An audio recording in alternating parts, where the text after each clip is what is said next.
Hello, everyone. This is Ed Brenniger, and welcome to the Eddie Network podcast. My guest today is Brenda Yoho. And Brenda, thank you for being here. You are a mutual friend of Becky Robinson, who I have just interviewed for the podcast. And I look forward to hearing about you and what you've been up to. So tell us a little bit about yourself. Yeah, Becky is a good friend too. Becky helped me with working on publishing my first book called Lead with Two Rules, Feeling Good and Feeling Safe. And she helped me tremendously with making sure I got this out to everyone. And it was a very important journey for me. Becky's been with me and part of my life for a while now. We first met because I joined her Team Buzz, where she works on promoting authors and she gets other people to read their manuscripts and to put reviews out for them. So I started working with Becky and just loved reading authors and being part of their journey. And so Becky and I have never met in person, but we're going to try to do that soon. And so my journey started with that. And so Becky's been with me, and she's been through some trauma with me because she knows my story, my background. I had a car accident back in 2010. My daughter was driving. My best friend was sitting next to her in the passenger seat. I was behind my daughter in the back seat with my granddaughter, who at that time was 2. We were less than 5 minutes from our house, and it was harvest time, and a semi turned right into my daughter on a 2-lane road, just 5 minutes, less than 5 miles from our house. Where do you live? I live in central Illinois and Georgetown, and everybody knows everybody in a small town. I don't know if you know that, but we do. Yes, I do. And I had been a teaching assistant, a teacher, an assistant principal, and a principal in the community.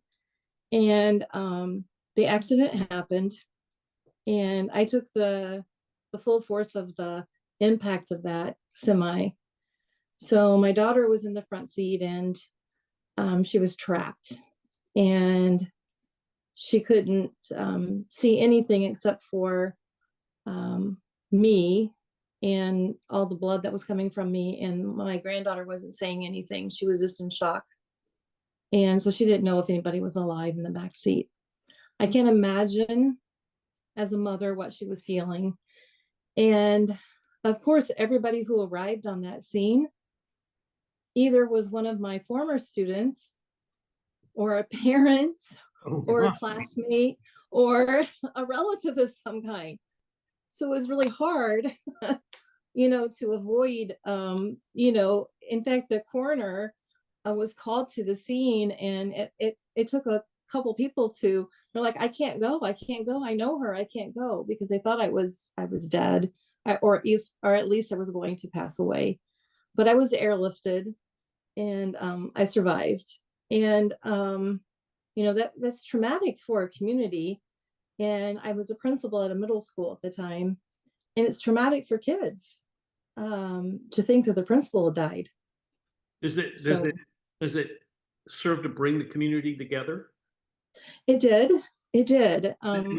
What does that look like? What does that look like when a small community like this, where everybody knows everyone, there's a traumatic accident to one of the people who is their leader, one of the leaders of their community, and what do they do in that moment? What happens?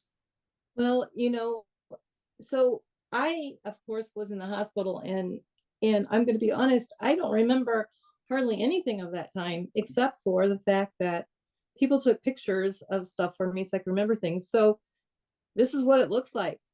People didn't know how to respond, so they either sent funeral flowers arrangements to the house, or they sent, like different other kinds of arrangements, but it looked like a funeral home in our house because there were so many flowers, because people they weren't sure what happened.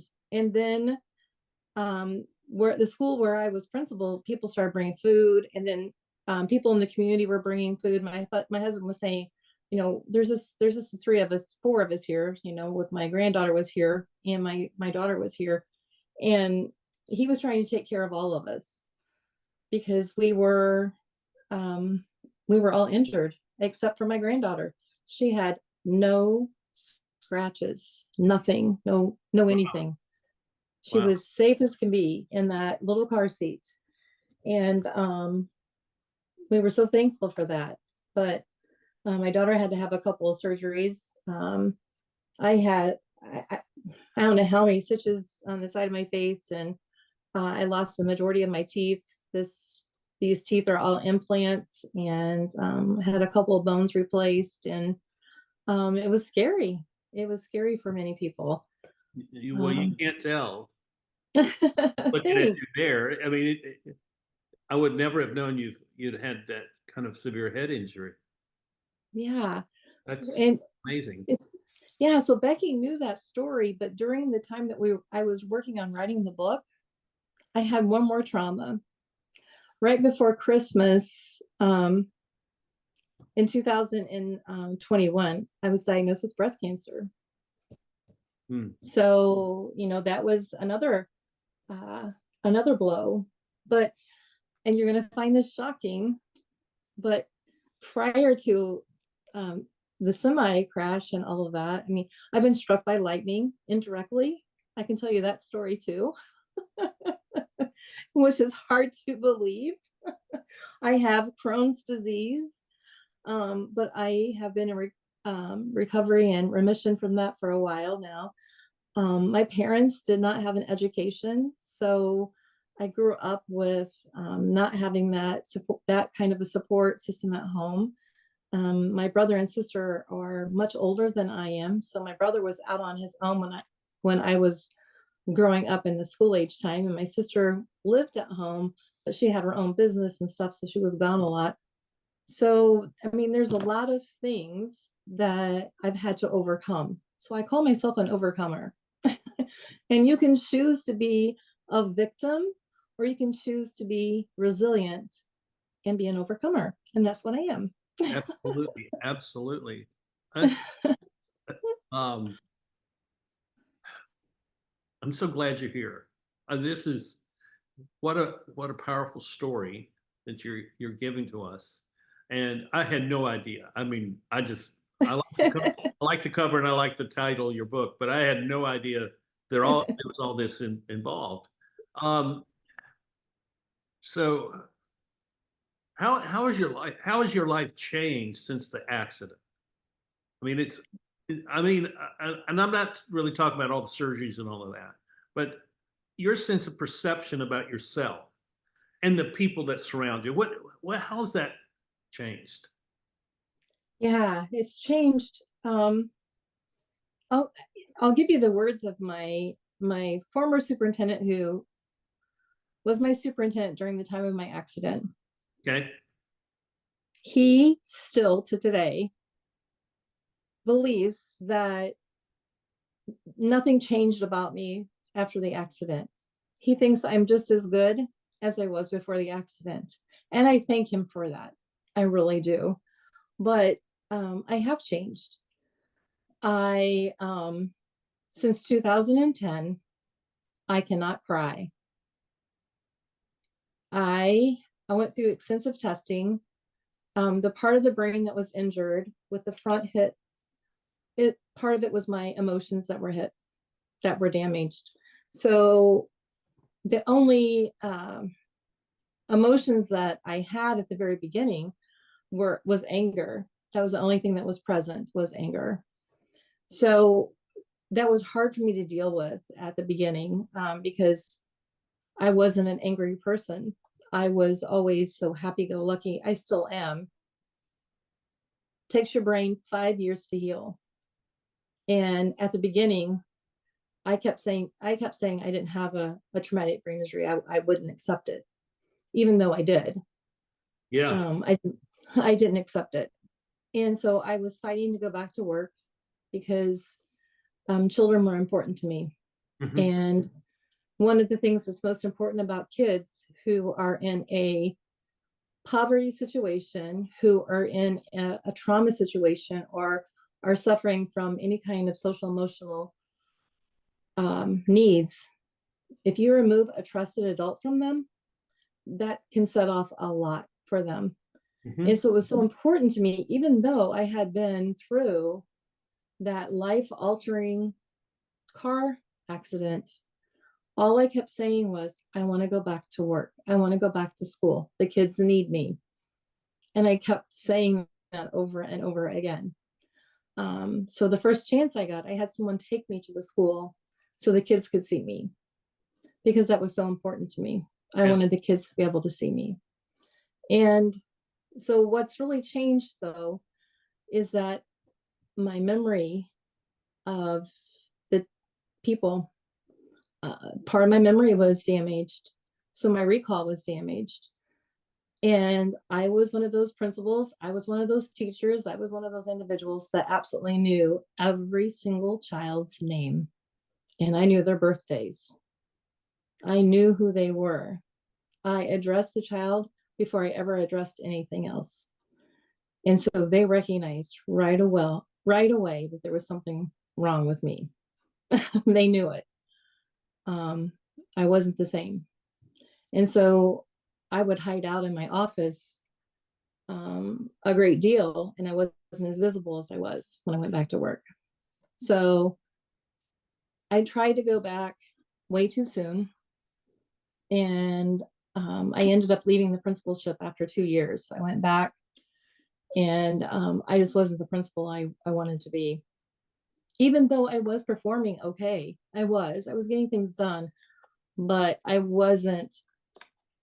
If parents are going to trust you with children, you better be top notch. That's my opinion. You better be the very best. And I didn't feel like I was the very best. So I wanted to get myself out of that.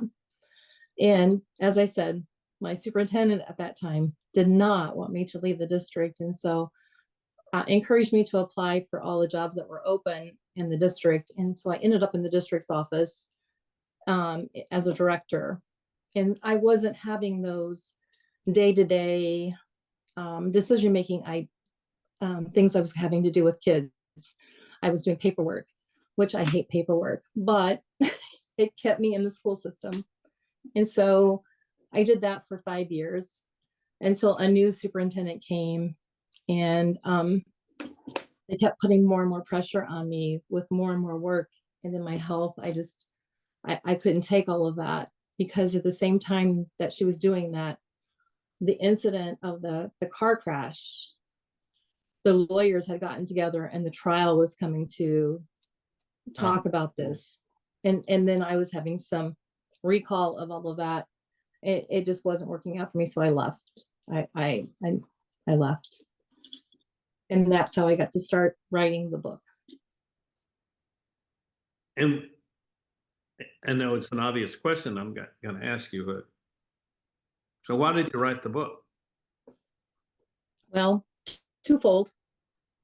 One, primary reason is I always journaled as a kid. I always did that.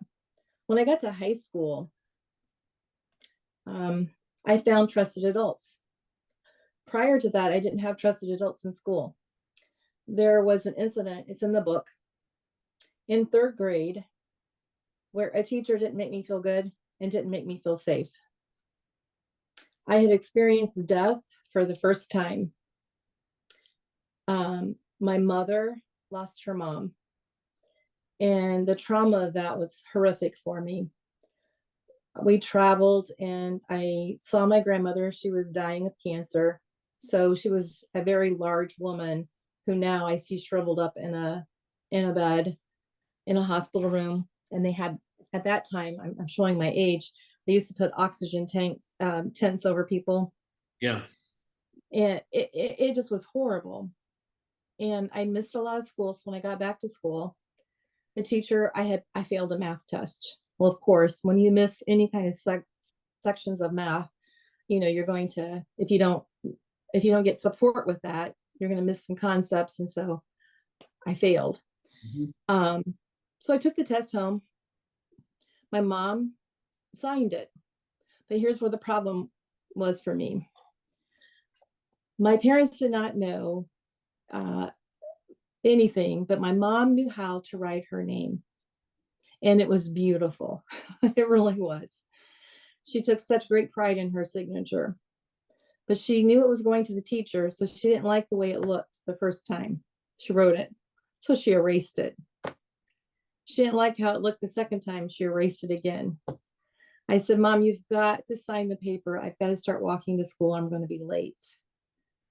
So I took that paper, and I was a very shy girl, believe it or not. I'm not so shy anymore, but lots of kids around the teacher's desk. I just laid the paper on the desk, and I turned to walk back to my desk.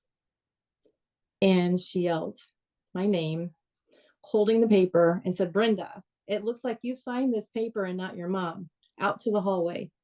She was very angry, made a big scene. Everybody's looking at me, which when you're shy, you don't want that. Awful. And then back in that time, they didn't have phones in the rooms. She got the teacher next door. So now the other classroom's looking at me too. And she's yelling at the teacher saying, I need you to watch my classroom because I've got a student who signed her own name to this paper and I'm going to call her mom. When I hear that she's going downstairs to call my mom, I'm like, no, you don't need to call home. And she's thinking that I'm guilty because I'm trying to not have her call home. But I don't want her to call home because I don't want my mom to be embarrassed. Yeah. But she goes downstairs, and luckily for me, my sister was at home. And my sister came to the school to talk to the teacher. I have no idea what they said. Damage has already been done. The teacher never says anything to me. And my sister took me home. And from that day on until I got to high school, I didn't feel good and I didn't feel safe. The high school teacher, Bob McMurray, who I've done part of my dedication to the book, had us write down goals, 3 goals, long-term goals. The first goal I wrote down as a high school senior was to marry my boyfriend. Makes sense as a high school senior. Well, Yeah. I did marry him. We've been married for almost 39 years now. Check. That was a good goal. Goal number, thank you. Goal number 2, graduate from college. I was the first one in my family to graduate from college. I did it 3 times. Third goal, write a book. I've done it now. Write a book. And the other reason I wrote the book was because it was part of, I didn't get to complete what I wanted to do in education because I had to leave. So this is my completion. And that's my one word for this year, completion. Congratulations. And I'm curious as to what was your methodology for writing? Write every day? Did you write at the same time every day? Did you type it? Did you write longhand? Tell us about how you did that. I typed it, and every morning, I'm a morning person. Mornings are my best. And I get that from the way I grew up. My dad worked second shift, so our breakfast was always our meal of the day. It's my favorite time of the day is mornings. So that's when I would write. I would write sometimes during the day and sometimes in the evening because I was at home. And as a very busy person, I just would see things and I would write. Some things would inspire me. I do daily devotions, so a little bit so spiritually, I would write things. I started a website. I would blog every day, and that's how it came to be. And then I wrote a book that was a school improvement book, and that's not what was needed. That's not really the story I wanted to tell. So I worked with a content editor, Kate Babbitt, and she helped me to pull out that really what I was writing was about my 2 rules. And she's right. It was about my 2 rules because it's really about how I did my philosophy in education and how we turned around our schools to help them not only academically, mentally, socially. It worked. Why don't you tell us that story? I'd like to hear that story because I think it's an important story. I mean, when you're saying a turnaround, when you use that term turnaround, Hmm. people are thinking about schools and they're concerned about the education that their children are receiving at schools. I think they need to hear or would like to hear a story about how a school can be turned around. Sure, absolutely. So, um, I'll just start with the middle school that I went to that I was moved to. I was at an elementary school as a principal, and a principal left at the last minute. Very tough middle school, 602 kids. They were having fights all the time. They were known for having lots of gangs, and behavior was off the charts. They had kids that were ranging in ages from, we served sixth grade through eighth grade, and they had some of the kids there were 16, almost 17 years old. They had been held back. So you had sixth grade children um, to eighth grade kids who should have been in high school. Yeah. Um, so you had these little bitty kids and these 6'2" kids that were big burly guys. So it was a tough school. So I entered the school, and the first thing I did was call all school assembly. Everybody gets down there. All the kids are in the bleachers. I asked the staff to leave, and they looked at me, and nobody moved. And I thought, staff, it's okay. I want you to leave. Just take a 10-minute break, go to the bathroom. I want to talk to the kids. And finally, somebody stood up, and then a few other people, and then eventually everybody left. But one person walked by me and said, "Are you sure about this? Because these kids don't behave themselves." And I said, "I'm sure about this. I am." I love this. I love this. Dude. So they go out into the hallway, and I can still see the teachers peeking in. But I tell the kids, I start to raise my hands. And I told them that when I start looking at them, and the kids start raising their hands too, because I asked a few kids to start raising their hands. So pretty soon everybody had their hands in the air. And I told them, I said, this is how I start a conversation. You have your hands in the air and your eyes are on me. This is how we start a conversation. Now I'll lower my arms, my hand, and you lower yours, but I still want your eyes on me because we're going to talk. I said, this is how we talk in a conversation. I don't like to yell. I don't like to scream. I like to have conversations. Now, what I want to tell you is this is how we build trust. I'm working to earn your trust. And I'm trusting you as students by letting all your teachers to leave. They were a little bit unsure, but I'm not. Because we are going to work together to make this be the best school that we can have. Now, I want to tell you, I only have 2 rules. And the kids chuckled, as they should. And I said, really, my 2 rules are this. Everyone who walks through the doors of our school is going to feel good about being here, and they're going to feel safe. I'm going to tell you how we're going to manage that. We're going to manage that by this.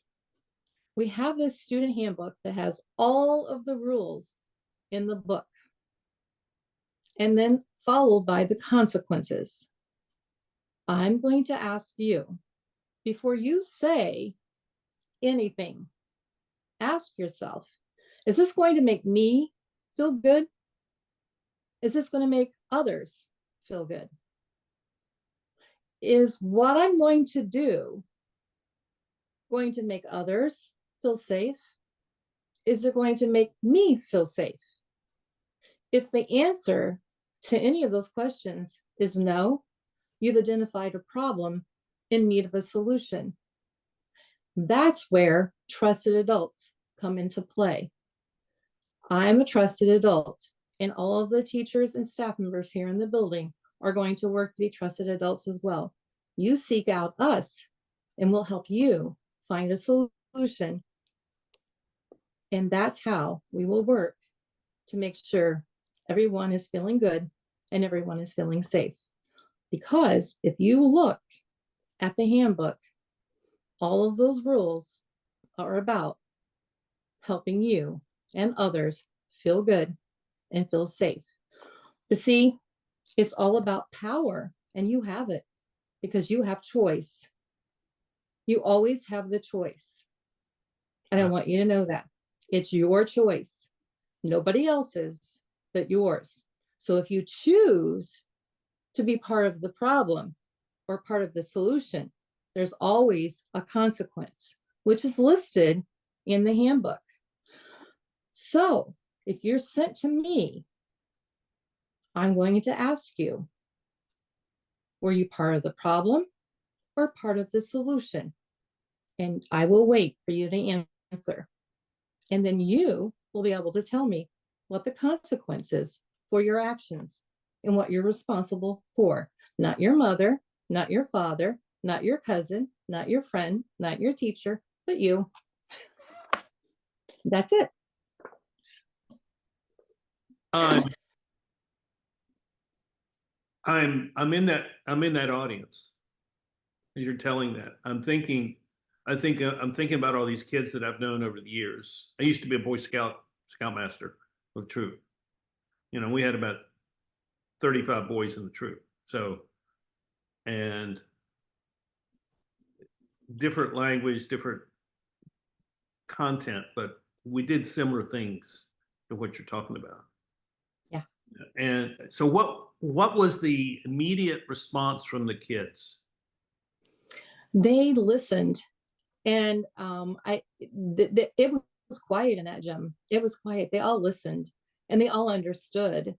And because I gave them examples after I told them, I gave them some examples about, rules are part of our life as we grow, and we're always going to be held accountable for our actions. Just like if I chose to go out and get in my car and speed, I'm taking a chance that I might possibly get in an accident and cause harm to someone or myself, or I might get a ticket and I might have to pay a fine. I gave them all kinds of examples that were real life for them to kind of connect with during that short period of an assembly. And as they were dismissed, a lot of kids came up to me and said, "Thank you. That made sense to me." And we started with, having these conversations consistently every day.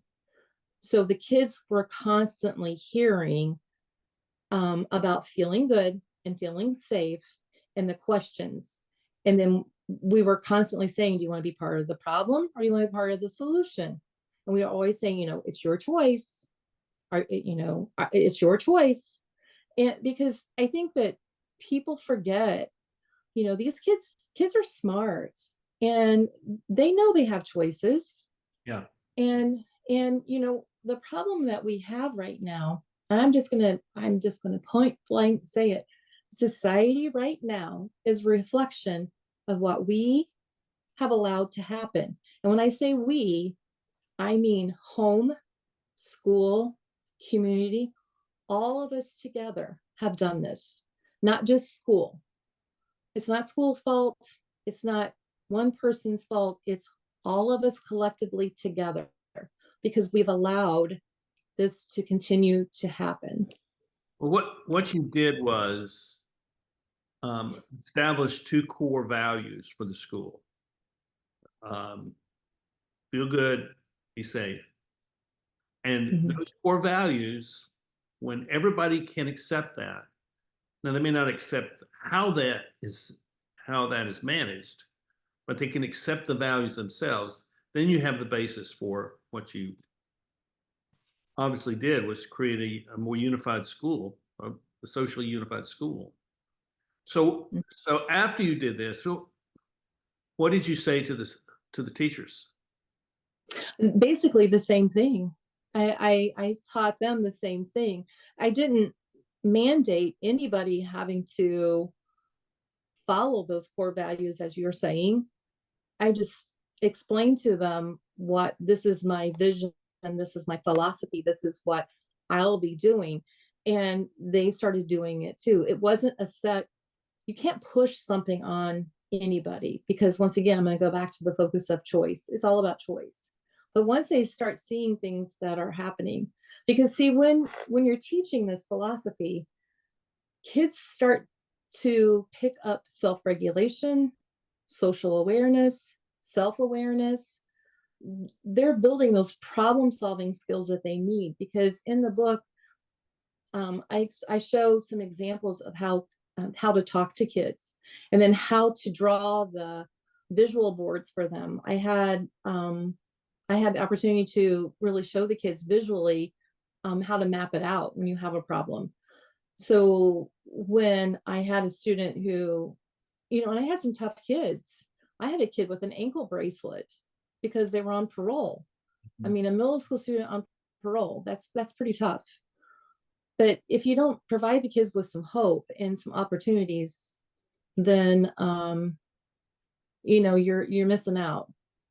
But I'm a firm believer, if we don't work together, homeschool and community, we're not going to solve this solution to these issues that we're facing. Did other schools in your district take this on? They knew that I was doing it. They knew, what I was saying. I don't know that they all wholeheartedly went all in. I will tell you that the other middle school did not, but it showed, because they had a gifted program. We did not. We overachieved. Our scores went higher than theirs. Well, that doesn't surprise me at all. So tell us what's in the book. Kind of give us a breakdown of what's in the book, so that, because I don't usually promote the books of people but I'm promoting this because I think this is extraordinary. So in the chapters in the book, it tells you a little bit about how I came up with the 2 rules as a child, because really, basically, that's where it came from. It talks about how to structure it, how to build your trusting relationships. It talks about how to support teachers and students through trauma. And it talks about how in the structure of the school, it's not just one person doing this. It has to be the whole team. So it talks about the team structures that I had in place, how we work to establish that when every child arrived at school, we were checking to see how they were. And we had teams that were identifying different things. That's basically, and then I have some stuff in there about, there's mental health stuff in there, trauma in there. There's some letters that you can have that are available. I experienced, unfortunately, a death of a student. What does that look like? What kind of trauma is that? How can you prepare for that? I wasn't prepared. I wasn't. So here's what the other 25 years in education, I have seen lots of different things, and what I've done is put that and compose that into this book and tried to build the best blueprints that I can to help a principal, a school, that will work to ensure that students, staff, families, and communities can work to make your school the best. I mean, you're really setting up a model for how schools can succeed in the education process. And it seems that one of the things, and even at the middle school level, but I think you can do it and to a certain degree at the elementary level or primary level, you're asking them you're asking them to be responsible, But what you really are doing is that you're saying, we're going to treat you as adults. Mhm. We want you to make adult decisions as early as possible. I mean, Yes. I I think this is a really a key thing. And I mean, I did with that with my own children. And yeah, it made them very independent thinkers. You know, they don't follow their father in lockstep at all. Um, but I'm okay with that because they also try to influence my thinking. You know, and I love that. I love that because it means Um, they're thinking. They are thinking, and they have real sense of principles and that they're living by. But I think that the challenge, Brenda, is that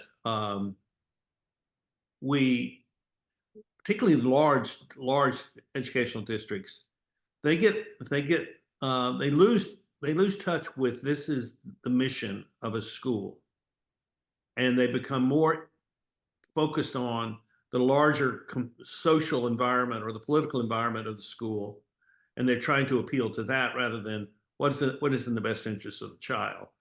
And and in my estimation, and you can correct me if I'm wrong, but I think ultimately we want the child to be able to say this is in my best interest because I'm going to invest myself in the work that is required to become the person that I want to be. Ed, you're so right because Illinois Principals Association. Um, I'm big into that organization. I've been at the state level. I've been part of the grant writing for education. Um, that's political. Um, when you think about this, No Child Left Behind was a grant for the federal government for all of the schools who were going to get funding from the federal government for kids who are in low economic situations. Well, who in their right mind is going to vote against No Child Left Behind? Every politician is going to say, I voted for that. I'm not going to leave any kid behind. Well, the new one is Every Child Succeeds Act. I voted for Every Child Succeeds Act. Well, all of these things produce accountability for schools, but in the wrong way. Right. They push those tests that you have to get these scores. And what I'm saying in reverse of that is that you can get those results, those scores, but not until you have kids and families and communities and staff members who are feeling good and feeling safe. They can't learn, they can't teach, they can't do any of that until they're in a community that is feeling good and feeling safe. And right now, there is, in my opinion, right now, I can't tell you anyone that's feeling good and feeling safe. I really honestly can't. And if there is one out there, please tell me because I want to come visit because I'm not seeing it. Well, that's why your message is important. That's why it's important to sell a lot of books. And, but to send your message out. And I'm glad you're here with us today. You know, we didn't have a negative opinion about schools, with our kids, but we found that our oldest could not be served by the school district we were in. So we decided we would homeschool. And we Mhm. ended up homeschooling all three of our children until they turned 16 when they went to the community college for 2 years. And that worked out well for us. And the complaint was, and I think this is part of what you're addressing. The complaint was, well, what about socialization of your children? I said, well, tell me how you measure socialization in your school system. You're not testing for socialization. You're testing for academic achievement or scholastic achievement, I guess is the better term. And I think that's one of the challenges that we face is that we're at odds with each other in our society over children. And when what we need to be doing is saying what is in the best interest of the child to advance to become a critical thinking, self-determined adult. And Yeah, absolutely. Because I believe that education is something we do with children, not to them. I feel like that's what we've yeah, been doing. It's something we're doing to them. And that's a wrong approach. It's always been the wrong approach. I totally am and have been as a leader, as a teacher myself. It's about the child and letting them have more control and choice over what we're doing. mhm, And I believe that when we have parent teacher conferences, I don't want to talk at the parents and say this is what so this is what Johnny's doing, blah blah blah blah. No, I don't want that. I want Johnny to say, "Hi, thanks for coming to the parent teacher conference because this I want to show you my portfolio. This is what I'm doing. This is what I did well with, and this is the stuff that I'm not doing so well with. Here's my goals. This is what I want to improve." That's what I want to see and hear. The kids need to be invested in that. And you can do that all the way down kindergarten, all the way up, because I did what you did. My grandson spent a year with me homeschooling before he went on to public school. And I loved it. But it's about doing things with them, not to them. So he directed a lot of stuff. And like when I found out he was really interested in math and the measurements and stuff, that's what we did. We started doing the hands-on stuff. We were weighing stuff, and that's what we do. That's what we figure out. But we've got to figure out that what we've been doing over and over for the last couple of decades is not working. so how's your daughter? My daughter is well. She had to have a couple of surgeries. She's got a pin in her foot, but she's a special education teacher, and she is doing well with And hers. your granddaughter? She, She's doing well. She's 16 now, wow, and she's a go-getter. But I will say this: she's leery of driving. yeah. She's not excited about getting a driver's license. So I think that it has to do with the accident. But other than that, she wrestles and does jujitsu. So she's a fighter. Still not have any problem. And the friend that was in the car with you all, how is she? She's doing well. She broke her wrist, and she's a hairdresser. So, but she's doing well, and she's still my best friend, believe it or not. Well, I'm glad to hear that. So what a great story and what a great mission you have. And tell us how we can find your book. My book is available on Amazon and Barnes and Noble. And I appreciate getting the message out there, but I'm going to just tell you, and Becky helped me publish the book, and I'll tell you why. I don't want to make money on the book. I want to make a difference. So I am here. If anybody needs help with their schools, I'm here. I have a website, brendayoho.com. I will help. That's what my mission is. I opened up the book with I had some students who helped me with working on the book, but I have one child that I lost, and one of the things that he wrote me, he signed a picture when I transferred out of the middle school to the district office, and he went on to high school.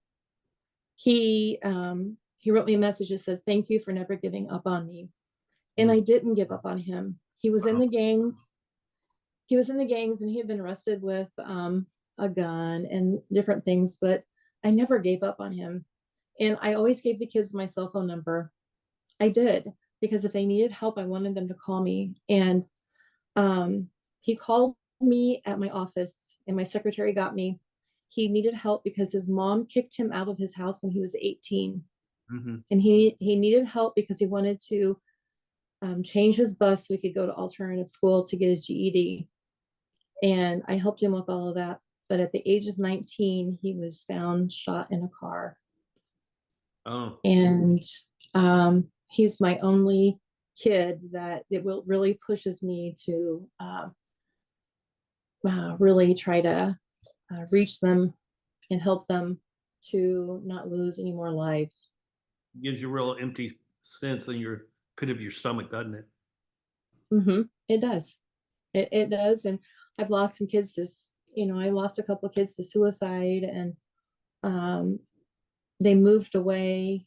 But the bullying issue still got them in their new location. And yeah, yeah, it's tough. These kids are going through a lot of different things, and the choices sometimes uh, it's tough for them. It's really tough. So this is my last question, and I often ask this question to my guests. Where do you find hope for the future? I find hope for the future in the eyes of our children, um, and in this the people who are going to be serving them and helping them to learn to be the leaders that we need, because they are the future of our country. And that's where I find the hope. And I know that if we can turn things around and provide them with the tools and resources that they need, our children will be the better leaders and will help us in turning things around for all of us, because we need to feel good. We need to feel safe.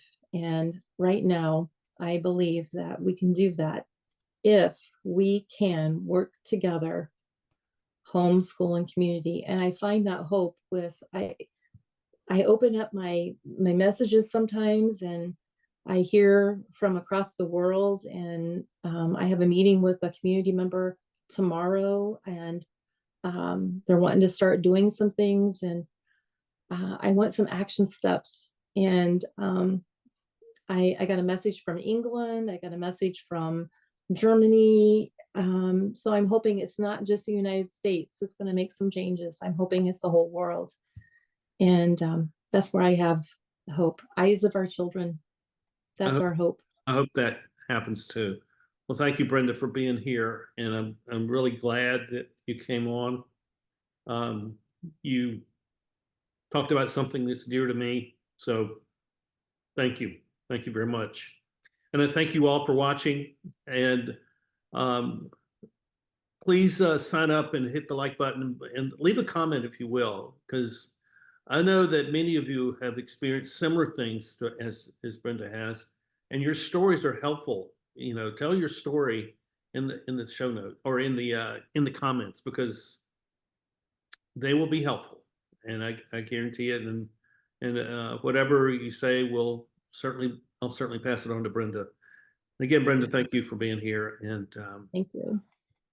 thank Thank you. you so much. Go ahead. I'm sorry. No, just thank you so much, because the more we can talk about this, I think the better it will be. I agree. So we'll see you next time here on the Eddie Network podcast. And thanks for being with us today. Bye bye.